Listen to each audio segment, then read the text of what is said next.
بسم الله الرحمن الرحيم إن الله وملائكته يصلون على النبي يا أيها الذين آمنوا صلوا عليه وسلموا تسليما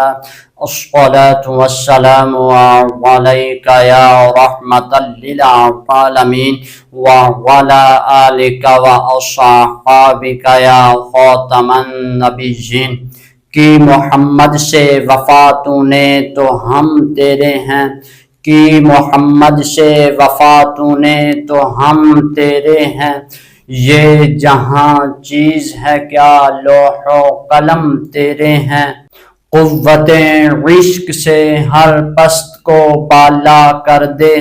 داہر میں اسم محمد سے اجالا کر دے، پیغام خاتم المرسلین جاری رہے گا جاری رہے گا جاری رہے گا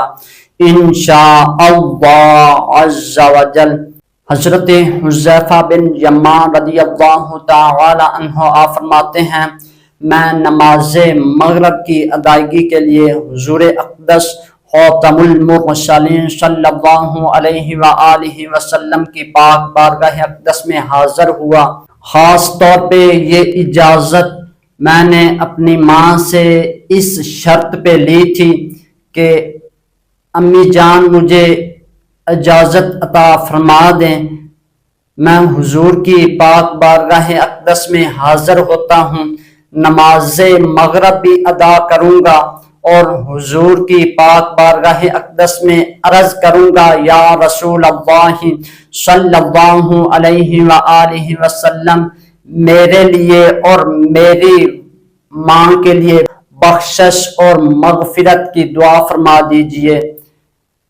حضرت حذیفہ بن یمان رضی اللہ تعالی عنہ آپ فرماتے ہیں، اس شرط پہ میری ماں نے مجھے اجازت دے دی، میں حضور کی پاک بارگاہ اقدس میں حاضر ہوا، نماز مغرب ادا کی۔ نماز مغرب ادا کرنے کے بعد میرے دل میں یہ خیال تھا حضور کی پاک بارگاہ اقدس میں عرض کروں، یا رسول اللہ خاتم المرسلین صلی اللہ علیہ وآلہ وسلم میرے لیے اور میری ماں کے لیے بخشش کی دعا فرما دیجئے۔ آپ فرماتے ہیں، میرے آقا دو عالم عبادت و ریاضت میں اتنے مشغول ہو گئے، نفل و نوافل میں اتنے مشغول ہو گئے، میرے دل میں آرزو ہونے کے باوجود میں عرض نہ کر سکا۔ نماز عشاء کا ٹائم ہوا، اذان کی صدا بلند ہوئی، حضور مصلی پہ تشریف لائے، نماز عشاء ادا کی۔ نماز عشاء ادا کرنے کے بعد میرے دل میں پھر یہی آرزو تھی کہ میں ماں سے ایک نماز کی چھٹی لے کر آیا تھا، میں گھر میں واپس گیا، میری ماں مجھ سے پوچھے گی، اے حذیفہ بتا میرے لیے اور اپنے لیے حضور سے بخشش اور مغفرت کی دعا کروائی تھی،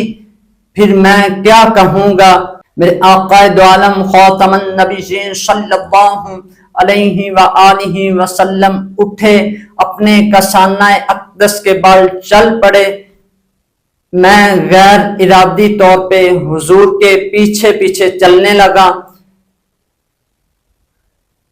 رفتار تھوڑی سی تیز ہو گئی، قدموں کی آواز پیدا ہونے لگی، حضور نے رخ انور پھیرے بغیر کہا، میرے پیچھے پیچھے کون ہے؟ حذیفہ تو نہیں؟ میں نے ہاتھ جوڑ کے عرض کی، جی جی حضور میں حذیفہ ہی ہوں۔ میرے آقا دو عالم خاتم المرسلین صلی اللہ علیہ وآلہ وسلم نے فرمایا، حذیفہ کیا کام ہے؟ اللہ تجھے بھی بخش دے، تیری ماں کو بھی بخش دے، جو کام تھا وہ تو کہنے سے عرض کرنے سے پہلے ہی ہو گیا۔ حضرت حذیفہ رضی اللہ تعالی عنہ کا کام تو پہلے ہی ہو گیا، جو کام ذہن میں لے کر آئے تھے۔ میرے آقا دو عالم خاتم المرسلین صلی اللہ تعالی علیہ وآلہ وسلم نے ارشاد فرمایا، حذیفہ سن، ایک فرشتہ ابھی میرے پاس آیا ہے، دو کام کرنے آیا ہے، ایک مجھے سلام کرنے آیا ہے، دوسرا یہ پیغام دینے آیا ہے، یا رسول اللہ صلی اللہ علیہ وآلہ وسلم، آپ کی بیٹی فاطمہ جنتی عورتوں کی سردار ہے اور آپ کے نواسے حضرت حسن و حسین جنتی نوجوانوں کے سردار ہیں، آئیے میرے حضور خاتم المرسلین صلی اللہ علیہ وآلہ وسلم کے نقش قدم پر چلیں، حضور کے نواسوں کے نقش قدم پر چلیں، حضور کے صحابہ کے نقش قدم پر چلیں، تاکہ ہم اس دنیا میں بھی اور آخرت میں بھی کامیابی حاصل کر سکیں۔ وَمَا عَلَيْنَا إِلَّا الْبَلَاغُ الْمُبِينُ۔